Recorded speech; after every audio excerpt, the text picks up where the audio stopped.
Hello students, आज हम same chapter start करने जा रहे हैं, न्यूट्रिशन इन लिविंग ऑर्गेनिजम्स। ये समरी पार्ट है इस वीडियो का। ये लास्ट वीडियो है इस चैप्टर की। नेक्स्ट वीडियो से हम अपना न्यू चैप्टर स्टार्ट करेंगे। इस चैप्टर में इस वीडियो में चैप्टर का सारा मेन पॉइंट्स पढ़े वो हम आपको इस चैप्टर में कराने वाले हैं, इसलिए प्लीज ध्यान से देखिएगा और आशा करते हैं कि आपको समझ में आएगा। अगर फिर भी कोई क्वेरी होगी तो आप कमेंट सेक्शन में हमें कमेंट कर सकते हैं।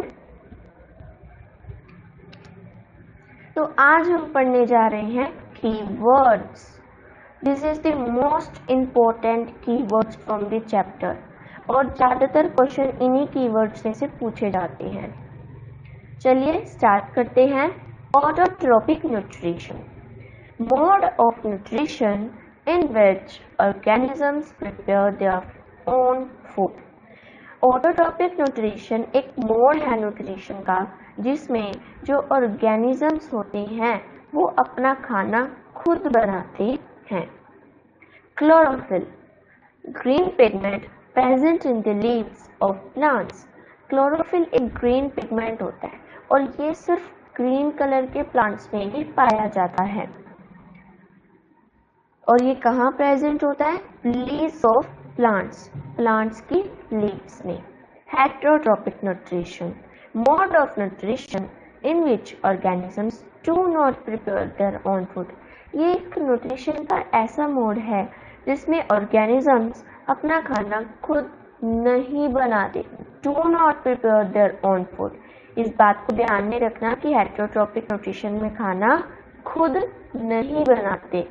दे derive their food from plants और एनिमल्स और both.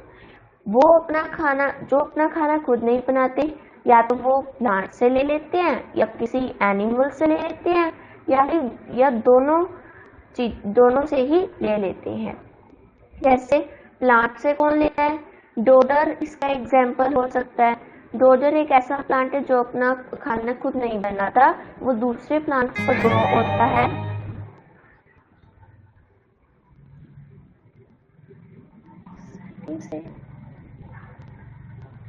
Sorry for disturbance students. तो हम कहाँ पर थे कि प्लांट्स से जो खाना लेते हैं उसका एग्जाम्पल डोडर होता है।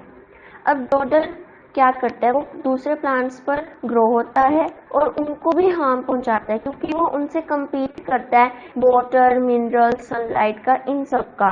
ना ही वो उसको खुद पूरा मिलता है और ना ही वो उनको लेने देता है, क्योंकि वो compete करता रहता है, एक दूसरे में compete करते रहते हैं। तो उससे जिस होस्ट जो प्लांट होगा जिस पे वो रह रहा है उसी को वो हार्म पहुंचा देता है और उसी से खाना ले लेता है वो। तो इसका एग्जाम्पल डोडर हो जाएगा, वो प्लांट से लेता है। और ह्यूमन्स भी हो सकती हैं क्योंकि ह्यूमन बींग्स जो हम हैं वो हम प्लांट से वेजिटेबल, फ्रूट्स, मेडिसिन, पेपर, ये सब हम प्लांट से लेते हैं और हम एनिमल से भी लेते हैं, जैसे कि मिल्क प्रोडक्ट्स जो सारे होते हैं वो हम सब एनिमल से लेते हैं। ओके, और बोथ, दोनों से, तो हम बोथ में आएंगे। ओके, एनिमल्स से जैसे हम कह सकते हैं, मैंने आपको जैसे बताया कि हम मिल्क प्रोडक्ट्स या मिल्क लेते हैं एनिमल से, तो वो उसका एग्जाम्पल हो गया। Host, the living organisms from which a parasite derives its food. Host क्या होता है? जैसे कि मैंने अभी आपको ऊपर वाले पॉइंट में बताया, होस्ट एक वो प्लांट होता है जिस पे कोई दूसरा प्लांट रह रहा होता है। जैसे कि कोई एक नॉर्मल सा प्लांट है उस पर डोडर रह रहा है, तो डोडर होस्ट नहीं है, डोडर जिस पर रह रहा है वो होस्ट है। ओके, वो वाला प्लांट होस्ट है और डोडर को हम पैरासाइट कहेंगे। और यही पैरासाइट मींस डोडर होस्ट से फूड लेता है। इंसेक्टिवोरस प्लांट्स, ये नेम से ही हमें पता चल रहा है, the plants that gain there food from insects. Insect eating plant, जो प्लांट्स इंसेक्ट को खाते हैं। इसका एग्जाम्पल हमने पिछली वीडियोस में पढ़ा था, कौन सा था? Pitcher plant. Okay, nutrition, the process of obtaining and utilizing food by a living organism, कि खाने को obtain करना और यूटिलाइज करना, उसका यूज करना उस और किसी लिविंग ऑर्गेनिज्म के द्वारा, उसको न्यूट्रिशन कहलाता है। Parasitic nutrition, mode of nutrition in which non green plants live on other living organism. ये एक मोड ऑफ न्यूट्रिशन है, न्यूट्रिशन का मोड है जिसमें नॉन ग्रीन प्लांट्स, जैसे एग्जांपल ले लेते हैं, नॉन ग्रीन प्लांट्स का डोडर ही ले लेते हैं, live on other living organism, किसी दूसरे प्लांट पर रहता है ना तो वो अदर लिविंग ऑर्गेनिज्म होता है, and obtain there food from them, और उनसे फूड लेता है। ठीक है, तो इसका एग्जांपल डोडर है, और वो डोडर क्या हुआ, पैरासिटिक का ही पार्ट है। Photosynthesis, the process through which green plants prepare their own food. Photosynthesis एक प्रोसेस है जिससे ग्रीन प्लांट्स अपना खाना बनाते हैं, और इस बात पे आप ध्यान रखिएगा कि ग्रीन प्लांट्स, क्योंकि खाना क्लोरोफिल ही मेन सब्सटेंस है जिससे खाना बनाया जा सकता है। ठीक है, और वो सिर्फ ग्रीन प्लांट्स में ही होते हैं, और प्लांट्स भी ग्रीन इसलिए होते हैं क्योंकि उससे ग्रीन पिगमेंट क्लोरोफिल प्रेजेंट होता है। ठीक है, तो वो प्रोसेस जिसमें ग्रीन प्लांट्स जो हैं वो अपना खाना खुद बनाते हैं, खाना बनाने की process. Saprotrophic nutrition, mode of nutrition in which some plants feed on dead and decaying matter. Saprotrophic nutrition एक ऐसा मोड है न्यूट्रिशन का जिसमें जो कुछ प्लांट्स होती हैं वो डिपेंड होते हैं, फीड करते हैं डेड एंड डिकेइंग मैटर में। इसका एग्जाम्पल हम ले सकते हैं फॉरेस्ट, जैसे कि हमने पिछली वीडियोस में पढ़ा था कि फॉरेस्ट में अब कोई फॉरेस्ट में भी तो पेड़ खुद ही उगते हैं, क्योंकि वहाँ पर कोई खादें डालने यानी कि फर्टिलाइजर या मैन्योर डालने तो जाता नहीं, वो नेचुरली ट्रीज अक्कर होते हैं। तो वो कैसे होते हैं, उनमें ऐसे खादों का काम, फर्टिलाइजर्स का काम, मैन्योर्स का काम कौन करते हैं, वो काम करते हैं डेड और डिकेइंग मैटर, यानी कि जो छोटे छोटे माइक्रो ऑर्गेनिजम्स, प्लांट्स, मतलब लीव्स, ठीक है, ये जब डिकम्पोज हो जाते हैं तो उनका यूज ट्रीज कर लेते हैं, तो वो सेप्रोट्रॉपिक न्यूट्रिशन में आएंगे। Stomata, tiny pores that are present on the surface of leaves. Stomata क्या होता है, टीनी पोर्स होती हैं, या हम इन्हें छोटे छोटे होल्स भी कह सकते हैं, जो कि नेक्ड आई से हम नहीं देख सकते, उन्हें माइक्रोस्कोप में ही देखा जा सकता है। ओके, और ये कहाँ प्रेजेंट होते हैं, on the surface of leaves के सरफेस पर। Useful for exchange of gases, और ये किस काम के लिए होते हैं, एक्सचेंज ऑफ गैसेस एक्सचेंज करते हैं। ठीक है, इनका ये भी पूछा जा सकता है क्वेश्चन कि what is the function of stomata and what the role stomata play, कि स्ट्रोमेटा का फंक्शन क्या है या वो क्या रोल प्ले करता है। Okay, vessels, channels to transport water and minerals to different parts of plants. ये वेसल्स एक तरह के चैनल्स होते हैं जो वाटर और मिनरल्स को ट्रांसपोर्ट करती हैं। हमने पढ़ा था ना कि वाटर मिनरल्स कहाँ से लेता है प्लांट, रूट्स में से लेता है। कहाँ से लेता है, ये अंडरग्राउंड रूट्स होती हैं, वहाँ से ये मिनरल्स और वाटर्स लेते हैं। यहाँ पे सोयल होती है ना सारी, तो सोयल में से रूट एब्जॉर्ब कर लेती है वाटर और minerals.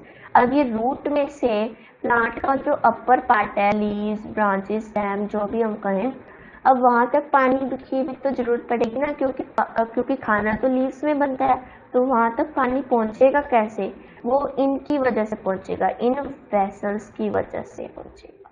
Okay, to different parts of plants. तो आप इसका स्क्रीनशॉट भी ले सकते हैं। ये बहुत ज़्यादा इम्पोर्टेंट कीवर्ड्स हैं और ज़्यादातर यही पूछे जाते हैं, इनमें से क्वेश्चन बनते हैं। वैसे आपको डिस्क्रिप्शन में इसका लिंक दे दिया जाएगा, आप वहाँ से आसानी से PDF अपलोड कर सकते हैं। और टेस्ट भी, जैसे ये हमारा इस वीडियो में हमारा सारा चैप्टर कंप्लीट होने वाला है, तो हमने एक छोटा सा टेस्ट भी बनाया गूगल फॉर्म पे, तो हम उसका लिंक आपको वीडियो के डिस्क्रिप्शन में दे देंगे। अगर आप अपना देखना चाहते हैं कि हमने क्या पढ़ा है, हमें सही से समझ आया है या नहीं, वो आप टेस्ट को करके आप अपने रिस्पॉन्स से पता लगा सकते हैं। ओके, तो आगे बढ़ते हैं।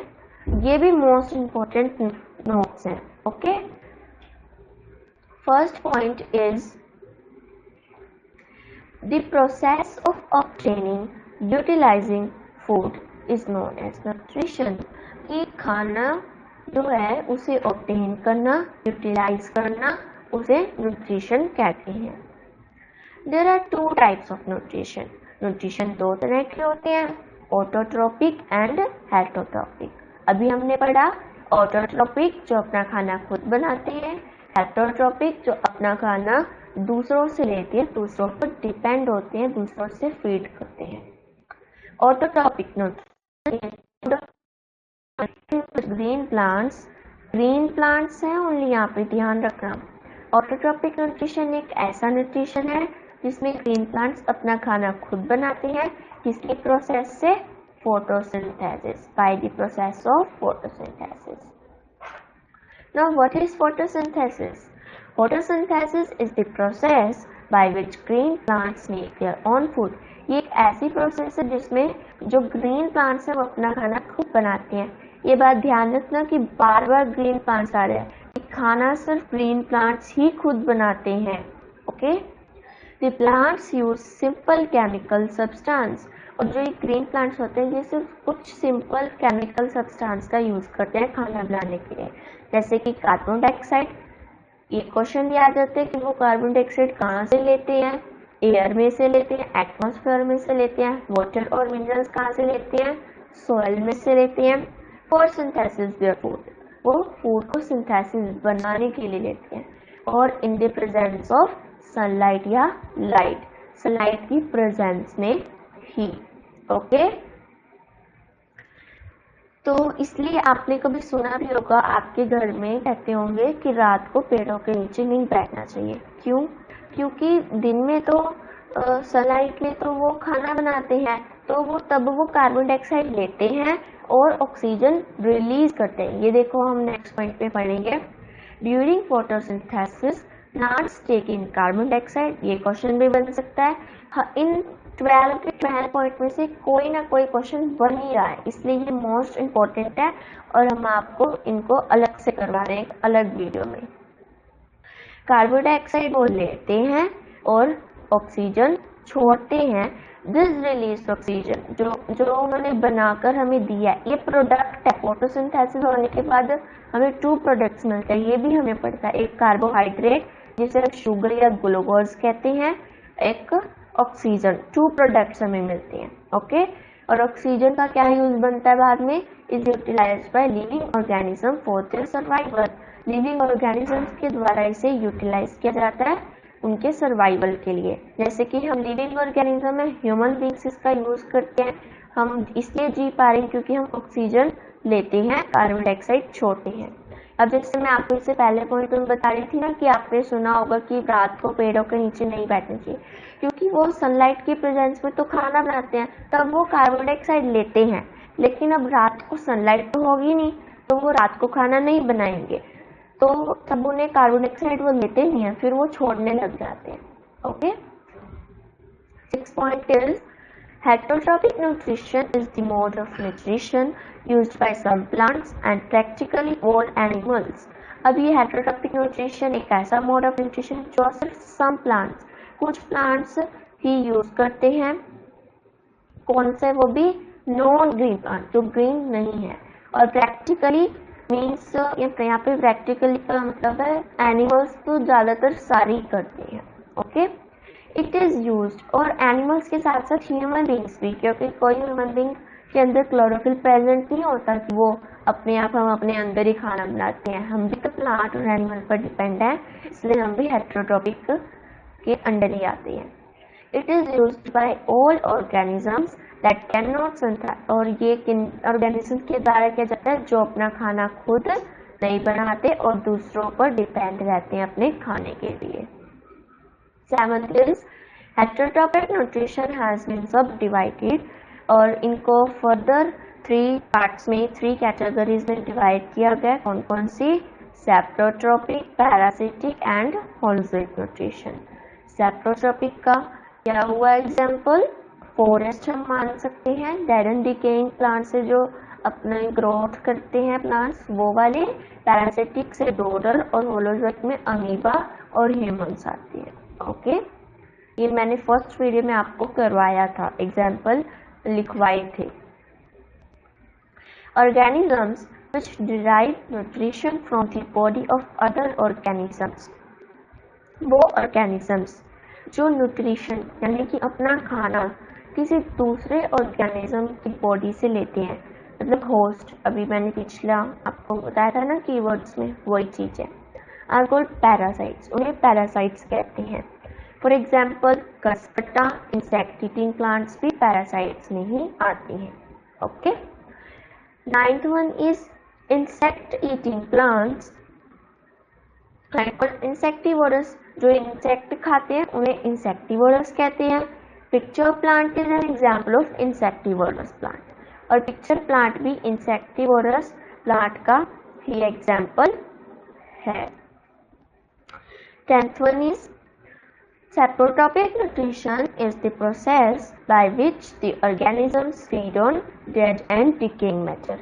सेप्रोट्रोपिक न्यूट्रिशन कौन सा होता है, कौन सी प्रोसेस होती है जिसमें ऑर्गेनिज्म डेड और डिकेइंग मैटर पर डिपेंड होते हैं। अब ये डेड और डिकेइंग मैटर कौन सा होता है? जो सूखे पत्ते होते हैं, पेड़ों से नीचे गिर जाते हैं, या छोटे छोटे माइक्रो ऑर्गेनिजम्स होते हैं वो मर जाते हैं।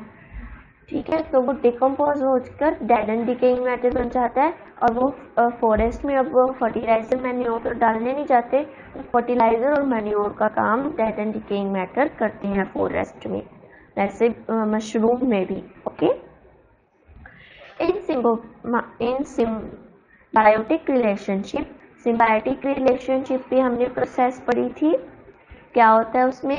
To organisms live in close association, वो एक साथ रहते हैं, क्लोज एसोसिएशन बना के रखते हैं, एंड डेवलप अ रिलेशनशिप, आपस में एक रिलेशनशिप भी बनाते हैं, that is beneficial to both, जो दोनों के लिए बेनिफिशियल फायदेमंद होती है। कैसे होती है ये भी हमने सिम्बायोटिक रिलेशनशिप जब अलग से टॉपिक किया था तब हमने आपको समझाया था। आप उन वीडियोस को जरूर देखें, फर्स्ट टू फिफ्थ वीडियोस आप जरूर देखें, क्योंकि वही आपका बेस है। लेकिन अगर आप पेपर के टाइम भी वीडियो देख रहे हैं तो ये भी आपका पूरा चैप्टर कंप्लीट कर रही है, क्योंकि ये चैप्टर में से मेन पॉइंट्स लिए गए हैं। Okay, this soil needs to be continuously replenished to remain productive. अब सोइल को कंटिन्यूअसली रिप्लेनिश रखने की बहुत ज़्यादा जरूरत है ताकि वो प्रोडक्टिव है। क्योंकि अब क्या होता है, जैसे कि आप हरियाणा पंजाब में ले लो, ज़्यादातर यहाँ पे पहले तो गेहूँ उगाई जाएगी अप्रैल के महीने में, आज अप्रैल के महीने के आसपास काटी जाती है, और फिर जून जुलाई के महीने में जब रेनफॉल मानसून सीजन होता है तब क्या कहते हैं, राइस उगाए जाते हैं। ओके, तो फिर अब जैसे गेहूं और राइस हरियाणा पंजाब स्टेट्स में मेन क्रॉप्स हैं। ओके, तो फिर अब क्या होते हैं, ये 5-5, 6-6 महीने ये दोनों ही ले लेती हैं। तो फिर जब बीच में इनका टाइम पीरियड रहता है, अप्रैल से लेकर जून तक जो ये 3-4 महीनों का टाइम पीरियड रहता है, इसमें लेग्यूमिनियस प्लांट्स उगाए जाते हैं। ये भी हमने यहाँ पढ़ाया था। ठीक है, तो वो लेग्यूमिनियस प्लांट सिर्फ पल्सेस, दालों वाला वगैरह, या जो ये फलियों वाले होते हैं ना, उन प्लांट्स को लेग्यूमिनियस प्लांट कहते हैं। तो वो क्या, उनको उगाने से क्या होता है, नाइट्रोजन की कमी हो जाती है। जब राइस और ग्रेन को हम उगाते हैं तो वो ज़्यादा नाइट्रोजन लेती है, तो नाइट्रोजन की कमी हो जाएगी, और भी न्यूट्रिएंट्स होते हैं सॉइल में, उन सब की कमी होने लग जाती है। तो उन कमी को पूरा करने के लिए लेग्यूमिनियस प्लांट ग्रो किए जाते हैं। ठीक है, तो यही यहाँ पे लिखा हुआ है कि सॉइल को रिप्लेनिश कॉन्टिन्यूसली करना चाहिए ताकि उसकी प्रोडक्टिविटी बनी रहे और ज़्यादा से ज़्यादा फसलें उगे, यील्ड ज़्यादा पैदा हो। Okay, this is because the plants growing on it and the small organisms living on it keep on depriving it. एक ये भी रीज़न है कम उनके डिफिशियंसी का कि जो प्लांट्स उन पर रहते हैं या जो सोइल में छोटे छोटे माइक्रो ऑर्गेनिज्म स्मॉल ऑर्गेनिजम्स होती हैं वो भी उनकी डिफिशियंसी का कारण होता है, क्योंकि वो भी न्यूट्रिएंट्स लेते हैं of the nutrients present in, जो उसमें न्यूट्रिएंट प्रेजेंट होते हैं। तो स्टूडेंट्स ये हमारी लास्ट वीडियो थी इस चैप्टर की, तो आप स्क्रीनशॉट लीजिए इसका। ये बहुत इंपॉर्टेंट नोट्स हैं, पॉइंट्स हैं। आप प्लीज़ हमारे चैनल को सब्सक्राइब कीजिए for further videos. Subscribe, like and share ताकि दूसरे बच्चों का भी भला हो सके। Thank you, have a nice day.